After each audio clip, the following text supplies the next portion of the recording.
How did Indian gods end up being worshipped in the Roman Empire? In the year 176 CE, at the farthest edge of the Roman Empire on Egypt's Red Sea coast, a stone temple was built in the port city of Berenike. But unlike typical Roman shrines to Jupiter, Mars, or Mercury, this one housed three carved figures from India: Vasudeva, Balarama, and Ekanamsha. Fast forward to 2023. When archaeologists uncovered this lost shrine, it revealed a remarkable story of cultural exchange.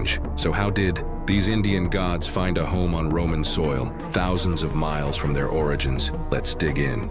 Berenike was not just any port, it was a crucial hub in the Roman maritime trade network, linking the Mediterranean to the Indian Ocean. Established in the 1st century BCE, Berenike served as the gateway for goods, people, and ideas between Rome and India. The Red Sea route allowed Roman ships to sail directly to Indian ports such as Bharuch, located in modern-day Gujarat, Arikamedu, near present-day Puducherry, and Muziris in Kerala. These voyages were perilous but highly profitable. India exported highly valued commodities including black pepper, ivory, fine textiles like muslin and silk, precious stones such as garnets and diamonds, and exotic spices. In return, Rome shipped gold and silver coins, glassware, wine, and luxury goods.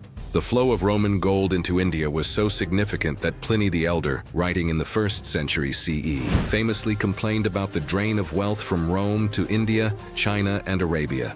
Trade routes were conduits not only for goods, but also for ideas, religions, and cultural practices. Indian merchants, settled communities, and travelers brought their religious traditions with them. At Berenike, archaeologists discovered a stone shrine with three carved figures, unmistakably Indian in style. The first figure is Vasudeva, depicted holding his discus known as chakra and his conch called shankha. This represents an early form of Krishna worship that predates classical Vaishnavism. The second figure is Balarama, Vasudeva's elder brother, shown holding a plow, symbolizing agriculture and strength. The third is Ekanamsha, their sister, often identified as Yoga Maya or Durga, representing divine feminine power. This triad, known as the Vrishni group, originated in Mathura, northern India, and represents one of the earliest devotional cults centered on Krishna and his family. The shrine at Berenike also bears inscriptions in Brahmi script, the ancient writing system used across much of India. These inscriptions confirm that Indian traders or settlers, fluent in Indic languages, constructed and maintained this temple. This is compelling evidence of a permanent Indian community in Roman Egypt, not just transient merchants, but settlers who practice their faith openly. The Berenike shrine is not an isolated case. Across the Roman world, Indian religious artifacts have been found, indicating a widespread presence of Indian religious culture. In the ruins of Pompeii, destroyed by Mount Vesuvius in 79 CE, archaeologists discovered a 24.5 centimeter ivory statuette resembling an Indian Yakshi or Lakshmi figure. This figurine, found in a merchant's house near a dye shop, is now called the Pompeii Lakshmi. This statuette was likely carved in Bokardhan, Maharashtra, under the Satavahana dynasty. The base of the figurine bears traces of the Kharosthi script, which was used in ancient northwest India. The artistic style of this statuette blends Deccan and Gandharan influences, with iconography matching Yakshi panels from the Sanchi Stupa No. 2. This find suggests that Indian religious iconography was not only known but valued in Roman Italy, possibly as a talisman of prosperity and fertility. At Berenike itself, archaeologists found a bronze Buddha statue in the Gandharan style, dating to the 2nd century CE. Some say this statue is the earliest known Buddha figure. The Gandharan style reflects Greco-Roman artistic influence fused with Indian Buddhist iconography. Its presence in Roman Egypt indicates that Buddhist religious ideas traveled alongside Hindu ones, brought by Indian merchants and settlers. Inscriptions discovered at various Indo-Roman trade hubs mention several Indian gods like Indrani. The Iva, queen of the gods and consort of Indra, appears in Indo-Roman inscriptions, indicating her worship or recognition.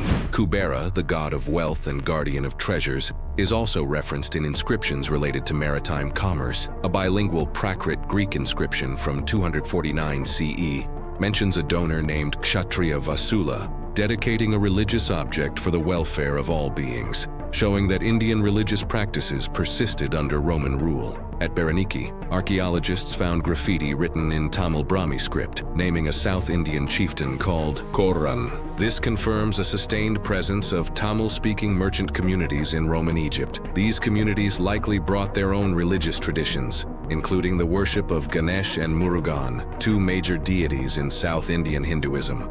Although statues of Ganesh have not been found, it is highly probable that devotional materials and small icons were present. The Roman Empire was known for absorbing and assimilating gods from conquered or neighboring cultures, such as the Egyptian goddess Isis, the Syrian goddess Atargatis, and the Persian god Mithras. Now, archaeological and textual evidence shows that Indian gods also entered Roman religious life, not as imperial impositions, but through merchant devotion and cultural exchange. These were not symbolic adoptions.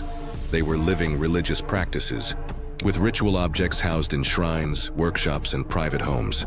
The connection between Indian and Roman religious vocabulary is ancient and profound. The Sanskrit word Deva and the Latin word Deus both derive from the Proto-Indo-European root Devo, which means divine or shining. There are many conceptual parallels between Indian and Roman deities, like Vasudeva, who is a protector of trade and travelers, parallels Mercury, the Roman god of commerce and travel. Both serve as guardians of merchants and movement. Indra, the king of the gods and storm god in Indian tradition, is comparable to Jupiter, the king of the Roman gods and sky god. Both are rulers of the sky, thunder, and lightning. Kubera, the Indian god of wealth, shares attributes with Plutus, the Roman god of wealth. Both symbolize prosperity and fortune. Furthermore, the Yakshis, who are fertility goddesses in Indian tradition, share symbolic frameworks with Roman fertility goddesses such as Venus and Flora. These parallels are not coincidental but reflect centuries of cross-cultural transmission, confirmed by archaeological finds, linguistic studies, and iconographic analysis. The Gandharan Buddha statue at Berenike exemplifies the fusion of Greco-Roman and Indian art styles. The Buddha's robes and physical features bear Hellenistic influences, while the iconography remains distinctly Buddhist. Similarly, Indian deities were sometimes depicted with Roman artistic conventions, creating hybrid images that resonated with both cultures.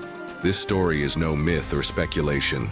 It is carved in stone, etched in ivory, and inscribed in ancient scripts, Brahmi, Kharoshthi, and Tamil-Brahmi, across the Roman world. Long before Christianity reached India, Hinduism and Buddhism had already reached Rome, not through war or conquest, but through trade, devotion, and human movement. This cross-cultural exchange enriched both civilizations, leaving a legacy of shared gods, ideas, and artistic traditions that continue to fascinate historians and archaeologists today. If you want to uncover more forgotten truths of history, like, share, and subscribe. Comment below which part of the story piqued your interest. Go beyond time. Go beyond 5,000.